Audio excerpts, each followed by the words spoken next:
Hey guys, this is Justin. I got a lot of people asking me about my bicycle, so I thought I'd make a quick video for you guys and tell you a little bit more about some of the trials I've been through and what it took to get to this point. All right, let's go. So I've had pretty good success with this stock kit so far. This gear has stayed pretty true. I put a little zip tie here so that I can quickly tell if I have any wobble or not.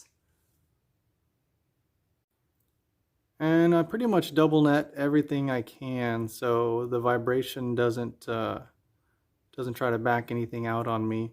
I think we're, probably close to 50, 60 miles on this so far, no issues. I picked up this really cool tail light from Amazon.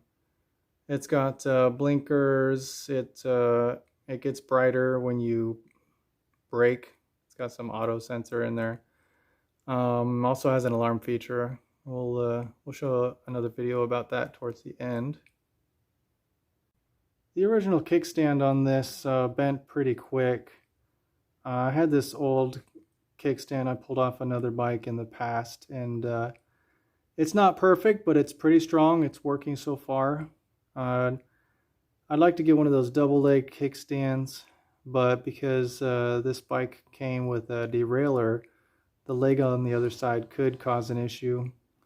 I know they do have a double leg that folds both on one side. I might try that sometime in the near future, but I think that's currently going for like $35 or $40. So we'll see. So when I first put this engine in, I didn't realize, or there's no real way to tell that it was slightly off center. It was slightly tilted. So I was having a lot of issues with the chain. So the original chain looked pretty bad, so I got a new chain from Amazon. It's the 415 chain. It's worked really good. I like the chain, but it also didn't fix the problem. I then got this chain tensioner. It comes with this wheel. It's a lot like a roller skate wheel, just a little bit fatter. This spring tensioner has been way better than stock for me so far. I highly recommend it. There's an expensive version going around, and there's an eBay version. This is the eBay version. I did have to make some modifications because although they made it pretty similar, when you try to tighten the ball or the skate down, it doesn't want to turn. So I had to put a thing in the middle so the bearings didn't clamp against the wheel. Anyways, moving on. Once I put this on, I was able to tell that the engine wasn't completely straight. So once I straightened that out, it was very smooth. The engine wasn't running too amazing during the break-in period. It felt like it was missing something. On the needle, the adjustment needle that's inside this carburetor, it was on the center. I tried different positions, even making it as rich as possible, which I think you might call it the first setting, and it worked really good. So then I thought, well, maybe, it's running a little rich, so I stepped it up. And it's still running pretty good on the second notch up from the bottom there, so just to give a heads up. I did put this clamp on here for the exhaust. I've always done that. A lot of the kits I get come with these. I feel like it creates some stability, maybe puts a little less stress on the muffler gasket. I know those can tend to leak and flex, so it works good for me like this. The original pedals that came with this Kent Bayside bicycle, they broke in the first couple of days. Seriously broke to the, and I didn't realize it. I was pedaling and I heard this crunching sound. I was like, oh great, what's wrong now? But it was the broken pedals. So these Mongoose metal pedals I got, they were pretty cheap. When I got them, one of them worked good and the other one was a little messed up. So I did take it apart and re-grease the bearings and put it back together, and it's working great so far.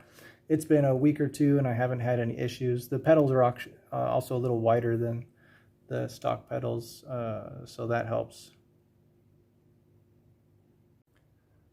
Because this bike comes with a little bit fatter tubes, it does create a bigger challenge for the installation. The brackets here that came with this kit just barely fit on. I haven't had any issues with this slipping or these nuts coming off, but I did put a little bit of rubber underneath to minimize the slipperiness of the gas tank. Another issue or challenge with the Bayside Kent bicycle and the larger front tube is you got to use a bracket, and it doesn't fit with the original engine mount.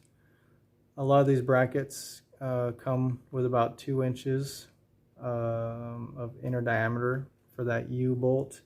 So there's a little bit of play. That's one of the reasons why the engine at the beginning was probably not centered exact.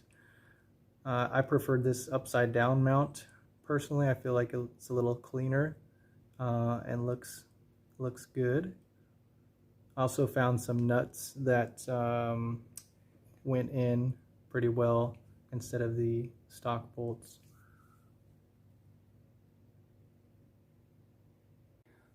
One positive about this bike is it does have front and rear brakes. So almost all the conversions you see out there are the cheapest, nice looking of course, but the cheapest versions of the beach cruisers, and all you have is the rear coaster brake. I'm not saying that these front and rear rim brakes are amazing, but it is nice to have front and rear brakes, and you can tie them into one handle, and yeah, it's one of the positives I think on this style bike. So I was able to get this handlebar end mirror. It's worked really well. I got this off of Amazon.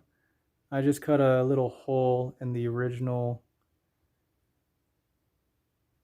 handle grip that came with this kit. I haven't had any issues, works good.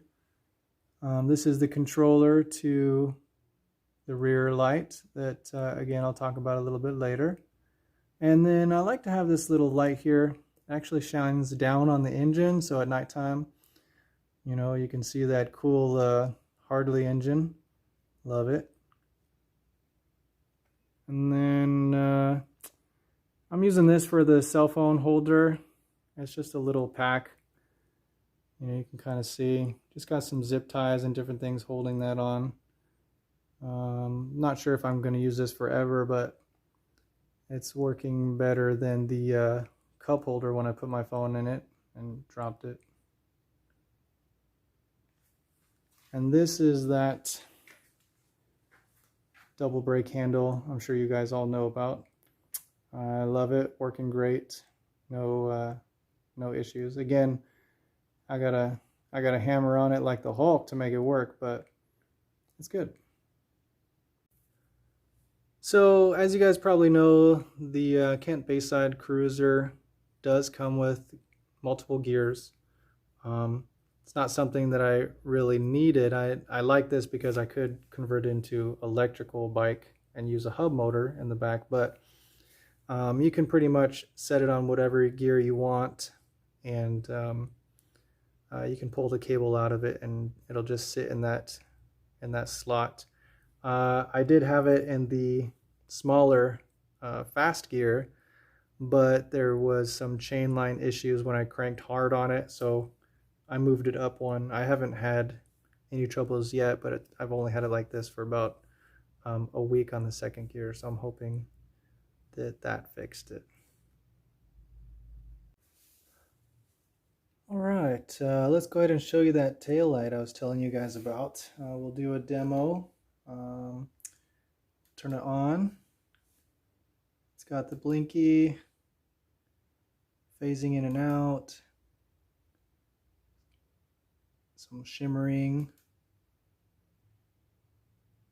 Looks like we got a always on. We got our hazard lights, and then you can turn it off. Then you got the right blinker, and you got the left blinker. It's really hard to hear that actually when you have the motor on, but it is a nice feature. Then you can arm it. So you put an arm and then it will beep to let you know it's ready. And then if somebody bumps it, you get a warning.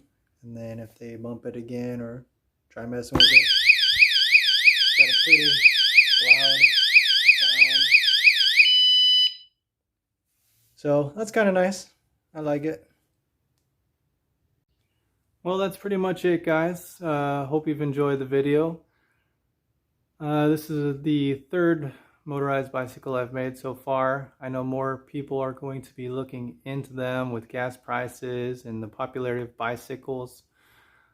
Just keep in mind, your neighbors probably won't like the sound. The police, they probably would like to pull you over if they had time.